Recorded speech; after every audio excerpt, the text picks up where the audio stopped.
Hello, welcome back. So, you wouldn't believe it, but we're back repairing the Troopy.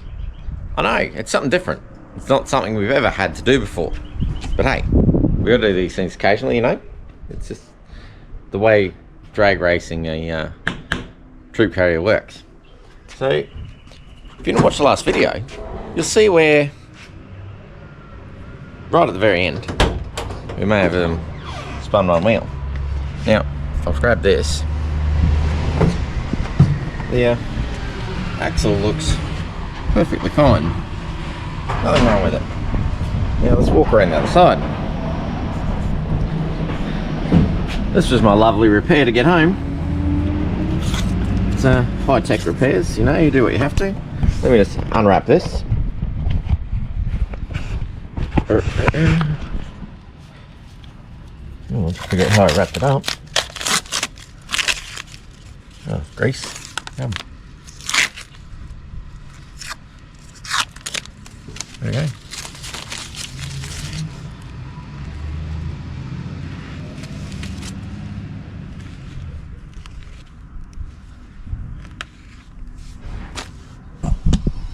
As you can see, snapped every axle stud off, sheared my dowel pins. These two disappeared. They had 4 10mm dowel pins and the 6 axle studs, all gone. So let's strip this sucker apart.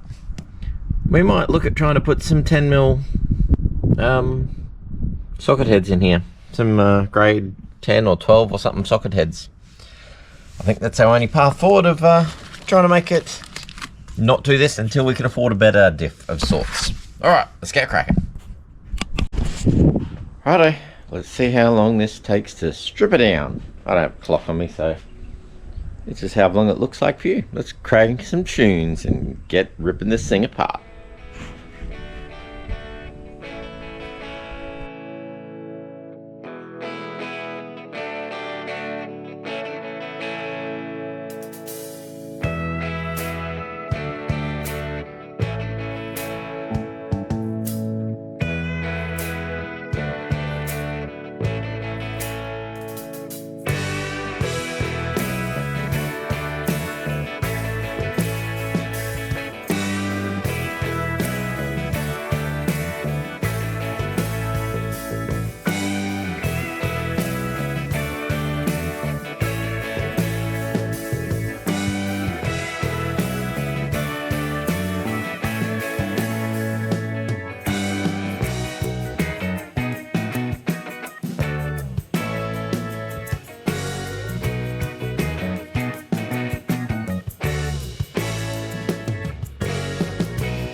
Righto, so I don't know if you noticed, but that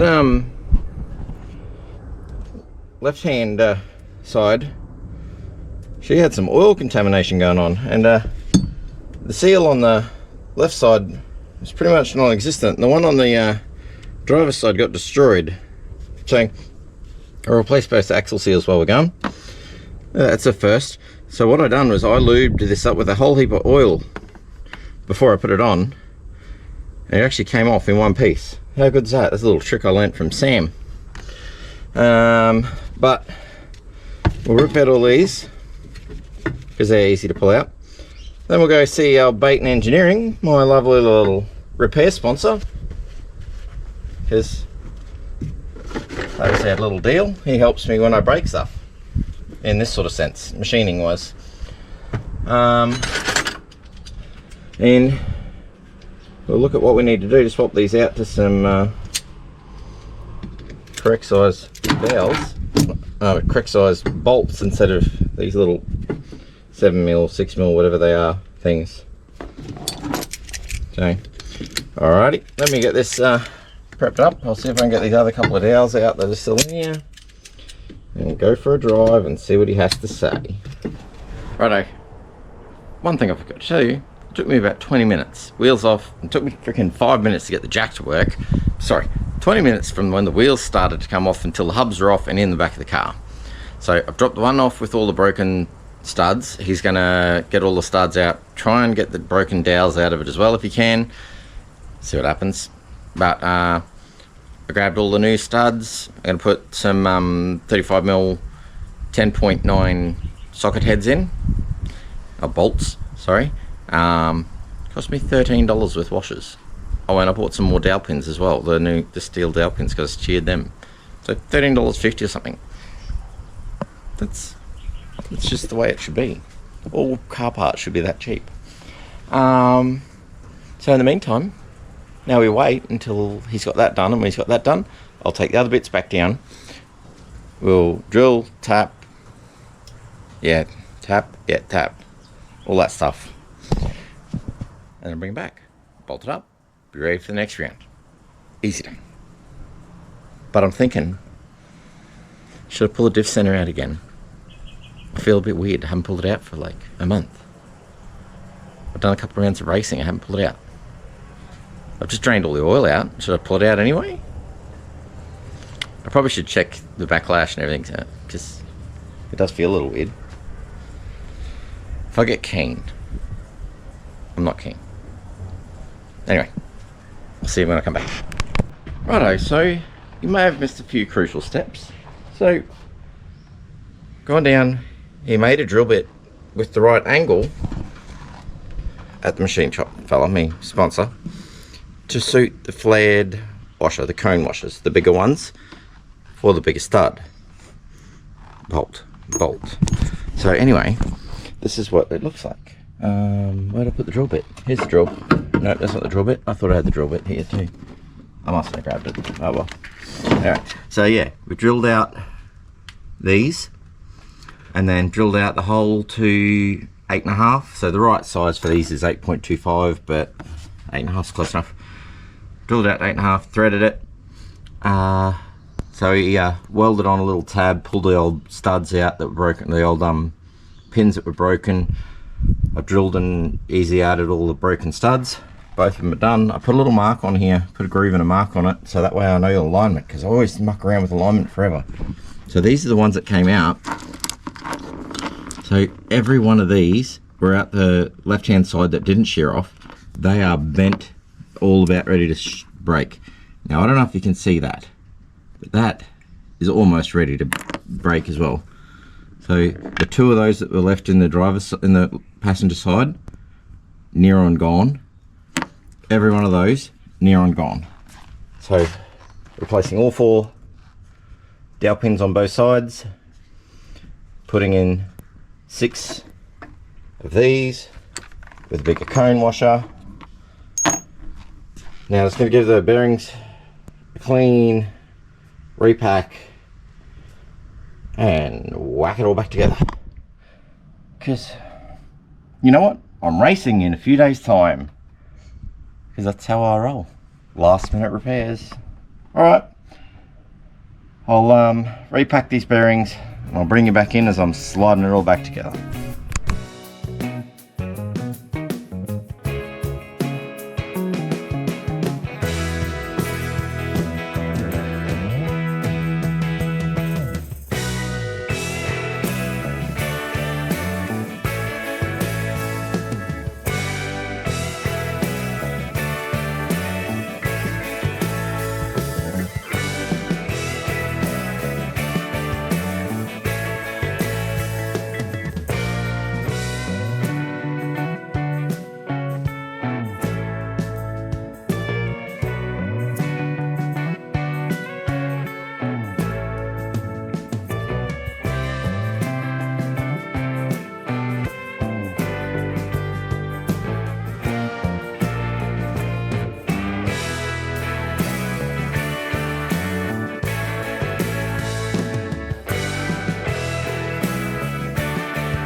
So I don't know if you saw that, but maybe replacing this gasket already.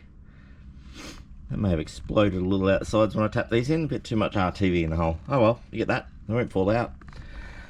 But we'll figure that out when the time comes. Anyway, I was going to show you. It's an awesome drill bit that he made me. How cool is that?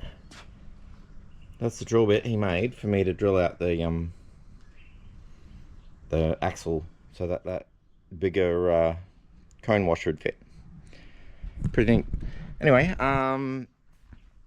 so drilled, tapped, made the bigger cone washer. Dowel pins are in. So we're now running a 10mm socket head bolt, 4 dowel pins. Hopefully we don't break anything, because from here on out I don't spend any more money on this diff. I've spent enough on it. We need a 9-inch, but to do a 9-inch I need a turbo 400, because a 9-inch is going to be centered and the manual and the Troopies are offset. Anyway, that's my dilemma.